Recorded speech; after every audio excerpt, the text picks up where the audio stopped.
Well, a lot of people like the conspiracy theory that there's cures for everything, but there's no money in the cure. So they basically sell pills to people to keep them sick forever so they can make more profit. But you're saying this is all bullshit. It's a fantastic conspiracy theory if you have an IQ of 60. The problem is it takes about 5 seconds to realize how stupid it is.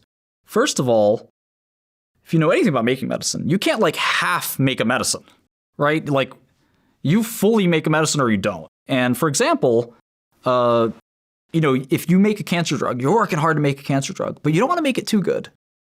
Well, how do you do that scientifically? And there's it also doesn't competitors. really make sense. Right, there's also competitors. There's like 6 reasons why it's so dumb. If you have something that you're holding something back, what's to stop 20 other companies from saying, hey, we got the cure. I'd love to eat your lunch. Put them out of business. I'd love to put you out of business, right? Yes, exactly. And then the other funny thing is Vivek Ramaswamy, again, bringing back to this guy, he's played a big role in pharma. He invested in all those hep C companies. They cured hep C. It's 2 pills, it's 2 weeks of pills, and hep C is gone. It used to be injections, Vlad. Painful injections for a year, and you still only had a 50-50. Now you take like 14 pills, is gone. So they made a lot of money in that cure. So if you can cure a disease, there's another company, they actually make a drug that costs $2 million. $2 million. A year? It's $2 million one time. Whoa. And it's a cure. Oh, it's a cure. Well, it's good. Cure-ish. Cure-ish. And the way the insurance companies divide it up, the company gives you the opportunity, the deal of lifetime. You can either pay $200K a year for 10 years, or you can pay like a discount to that up front, like 2-ish, And, so there's plenty of money in cures. If you make a cure, we'll figure out a way to charge you for it. Don't worry about that. We're excited to make cures. The last thing, the most important thing, and this actually in my heart of hearts, you might think I'm this jerk that's defiant and all that. It's all true. If there's one thing I regret, it's I put some shame on an industry I love and that has done so much good for humanity. The pharma industry is a beautiful, wonderful industry. There's pockets of it that suck. Purdue, with OxyContin, ADHD drugs, stuff like that. But in general, these are people, I don't know how many, maybe 1 million people work in pharma in the US. They work their asses off. They have mothers and fathers dying of cancer just like you and I do. They have mothers and fathers that might have Alzheimer's just like you and I do. My dad died of heart disease. I wish he was on a bunch of drugs Pfizer and Merck invented, right?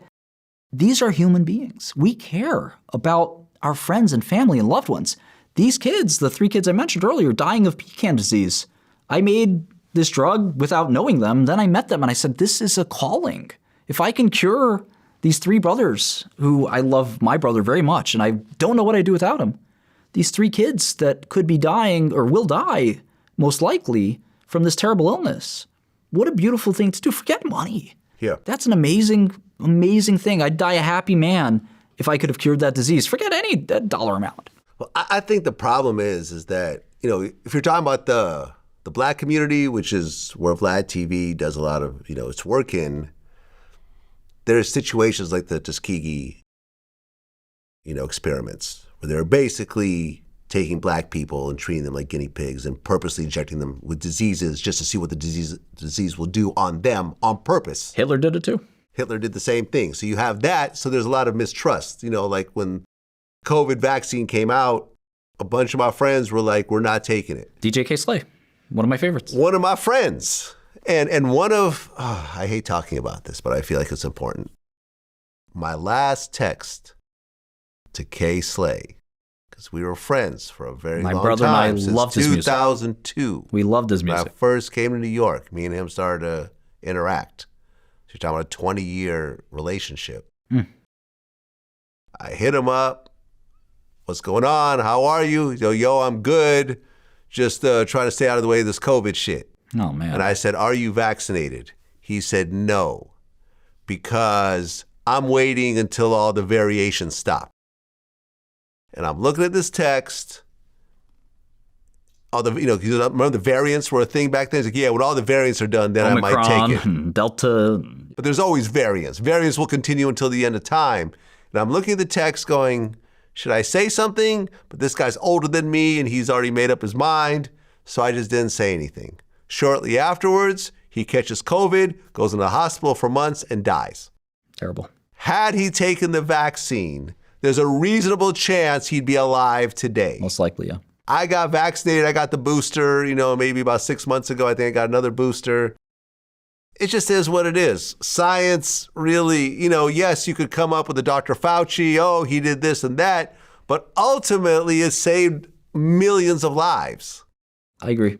Were you vaccinated? I did. Yeah, exactly. I told the guys in jail to do it too. Yeah. Eventually, I lost a little bit of faith.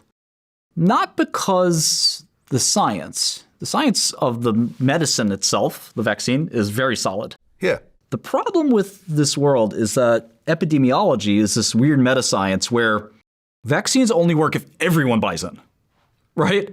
Herd immunity. Yeah. Yeah. Everyone has to buy in. So the experiment Moderna and Pfizer and BioNTech did worked.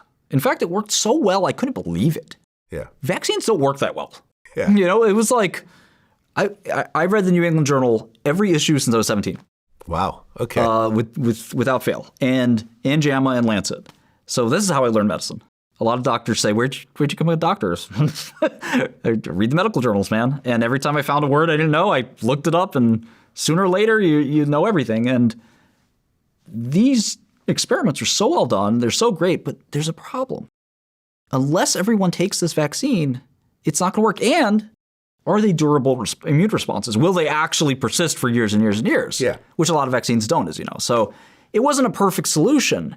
But the weird thing that's happened in society, and I'm no philosopher, but what I've noticed over the last 5, 10, 20 years is that we've lost trust in every institution. Media, science, government, you name it. We just don't trust anything anymore. And what ends up happening is guys like Terrence, I'm not trying to hurt him too much here, but even Joe Rogan, right, who does a lot of pseudoscience stuff, Alex Jones, who I think is very entertaining, all these guys can kind of encroach on reality a little bit heavier and heavier, and people will buy it because they don't trust the stuff they used to trust. Now, maybe we shouldn't trust the stuff we used to trust. I don't think we should trust government.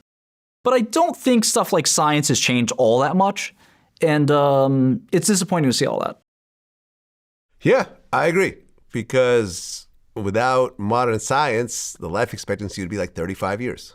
We'd all be, everyone in this room would essentially be dead by now. It's not wild. Yeah. I think about how many times I've gotten antibiotics. That would have died without it. Would have killed you, yeah. Would have just killed me. It'd just be over. Well, Martin Shkreli, man, I appreciate you coming in. I've always heard a lot about you. And I've always, as someone who gets painted as a villain myself sometimes, you know what I mean? I can relate to what you go through. I understand how people will paint you a certain type of way and not really listen to the whole story. Like, yes, he raised the price of this AIDS medication, but he also gave away tons and tons of it. They only tell one side of the story. And I knew that there was two sides, which is the reason why I brought you in to really tell your side. Yeah, and people can make up their own mind. Exactly. And that's one of the beautiful things about Vlad TV. It's and everything that's happening in today's society, make up your own mind. You still hate me? No problem. But at least listen. Yeah, and look, like no one could downplay the fact that you went from a poor kid in Brooklyn to literally making the economy billions of dollars, making yourself hundreds of millions. Is that fair? Yeah. That's something that's extremely rare, extremely uncommon, and very few people could really pull it off. And someone who never went to college or went to college for just a few years. I finished, but you did finish. Okay, my bad. But but that wasn't really where you got most of your knowledge. The fact that you were self-taught, the fact that you actually read these medical journals as a teenager and took it seriously and really accomplished what you accomplished, man. Hats off, and I really admire what you've done. Thank you, Vlad. That's what it is. Until next time. Peace.